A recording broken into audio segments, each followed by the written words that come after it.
সিয়ামের ব্যাপারে আমরা কোরআনে হাকিমের 184 আয়াতের শেষাংশ একটু দেখি। আল্লাহ এখানে কি বলছেন?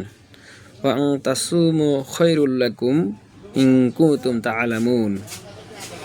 যদি তোমরা রোজা পালন করে থাকো, এই রোজা তোমাদের জন্য অবশ্যই অবশ্যই কল্যাণকর।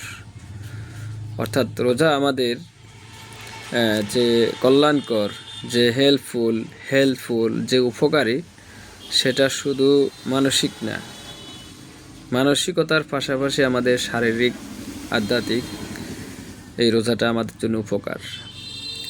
তো এই রোজা আমরা যদি সঠিকভাবে ইমানি চেতনা রাখতে পারি, তাহলে অবশ্যই এই রোজা আমাদের মনোজগতের পরিবর্তনের পাশাপাশি আমাদের ফিজিক্যাল যে প্রবলেম, ফিজিক্যাল যে ডিজিজগুলো আছে, এগুলো অবশ্যই নিয়ন্ত্রণ করে।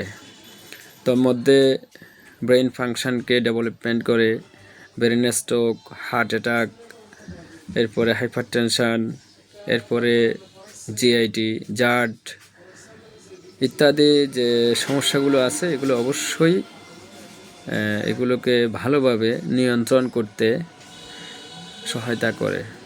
অর্থাৎ এই রোজা রাখার মাধ্যমে আমাদের কোনো ক্ষতি তো হয় নাই, বরং অবশ্যই উপকার হয়।